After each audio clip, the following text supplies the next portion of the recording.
When I discovered that the Catholic Church had appointed a specific day to bless their candles for the year, I felt such loss that we didn't have such a kind of ceremony. And so I decided that I would like to create some kind of ritual that really paid homage to our lineage as healers, to the plants that we work with as aromatic allies, and also as a promise to the future to keep my work sacred. And so I'm really grateful to Francis Bartlett for agreeing to help me with this ceremony. It's so nice to see you, Francis. It's lovely to be with you, Liz.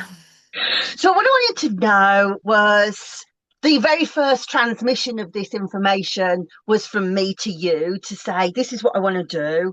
And immediately you went, yes, I want to do it. So what was it in it that really captured your imagination and thought, yeah, this feels like something nourishing to me?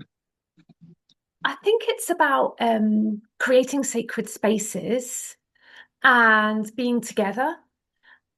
I think each of us have our own private practices where we might light a candle for our own practices. And as you were saying as well, a lot of the people that we hope to include in our Candlemass are people who hold their own clinical or therapeutic healing spaces for other people, be that in groups or individuals. And I think there's a real need for us who are giving, helping other people have a space where we receive nourishment as well. So it's about bringing the light into the world through our practices, be that our healing practices and supporting other people in their transformation. But it's also about coming together and supporting each other and receiving from each other and from the candles and from our light. It's this sort of self-feeding nourishment circle that I just love that you proposed it. It's wonderful and it's timely. I think it's very timely. Thank you. And I have to say, I'm hoping that it fills quite a hole in my heart, really, because one of the things that I love to do is to look at the really deeply spiritual preparations that people are doing, like, for example, in the Eastern Orthodox Church, how they make myron, but also looking at the recipes from the ancient Egyptian temples at Edfu. And there's always this idea, almost like a sourdough starter, that the past goes in. The old anointing oil makes part of the future one. And I was just like, I just don't have this past. And this idea of like this old thread back to the ancient times. And of course, Candlemas is a Catholic rite. You know, it, not only does it pay homage to the candles, but also Christ being put into the temple, but and also the purity of his mother, of course. But also, it seems to me that this is an older ritual even than that it says the light is coming back, you know, that it's in the Catholic Church, it's February the 2nd. So it's really nice to think, I'm looking out the window at darkness, that we're lighting candles to bring light into other people's lives. Yeah, no, and also I think when you work with plants, you start working with the ancient, don't you? Partly because not only because of like the rituals and practices you were saying that you have done so much research into and are wanting to bring this back into modern day practice, but also the plants themselves as our allies and elders, genetically and biologically, they are much more, well, they're much older than we are, aren't they? I mean, the coniferous have been here for millions of years before we have. And so when we connect to the plants as well, there is this sense of the ancient embodied within their aroma.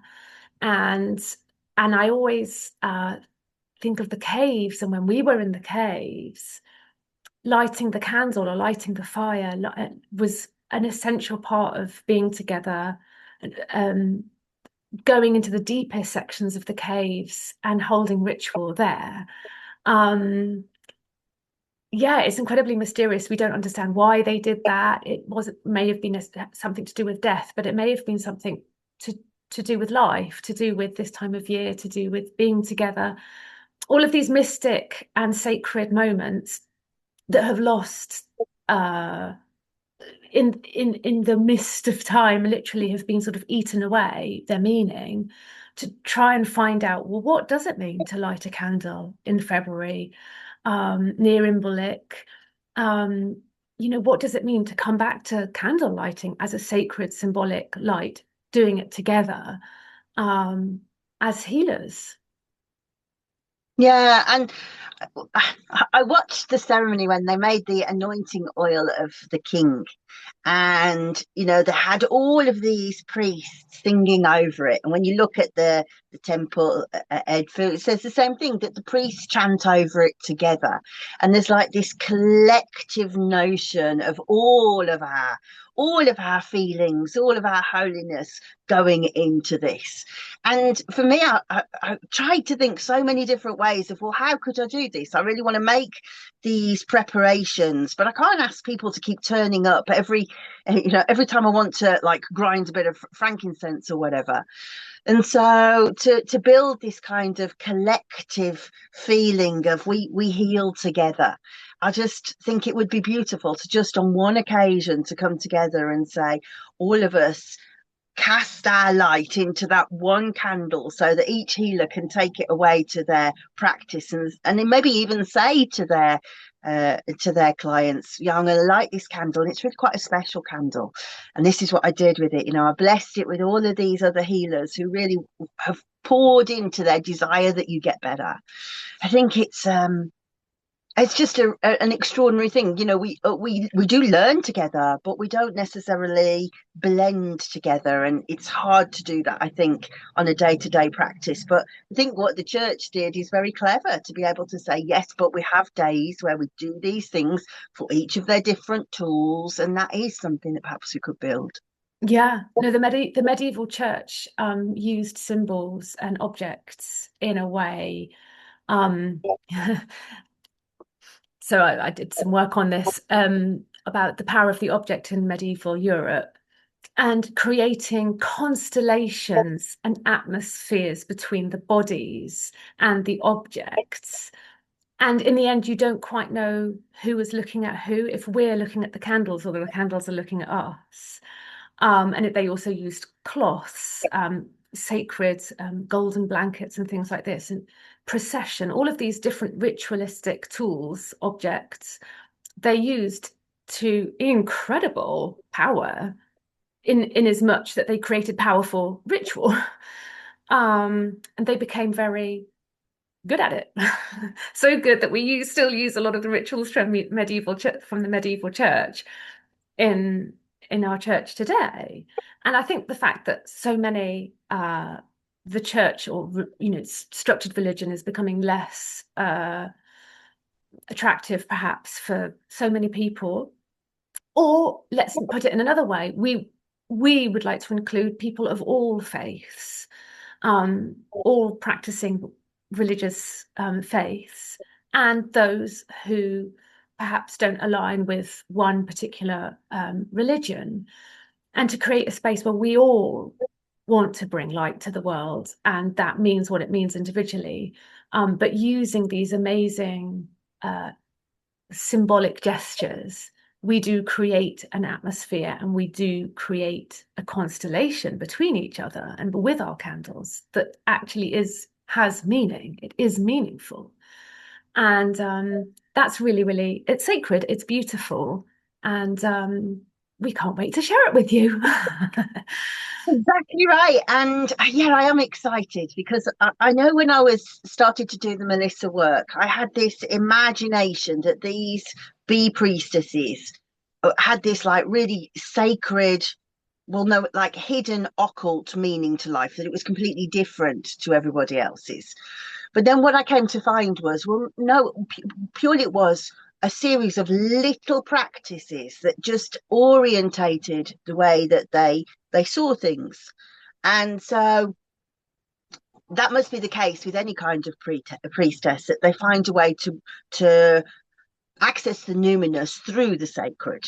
And so to be able to just spend this time with hopefully a nice group of people who all say, do you know, my healing is so important to me, and I really want to pay homage to. We can talk about like the ancestors, but even just the people who passed on knowledge to me, and but also the plants that have given us these oils, and the people who have thought about, the different pieces of wisdom, and to just for a moment take space and say, I really have gratitude, and I feel like I exist within a lineage that way. Yeah, a lineage and a group and a network and there's so many people around the world doing amazing things. And it's the typical thing, we only get to hear about the bad stuff. And to have a space where we are together and remembrance, gratitude, all these sacred practices, that doing it together creates a very, very unique energetic field, and is very nourishing, and it's necessary in these times. So I would like to reiterate, I think all of us who've spent time in circles, or who've spent time in communal activities with plants, uh, are in awe of the gentleness and subtlety of what happens, and the imprint it leaves with us for maybe timeless amount, it's unquantifiable imprint.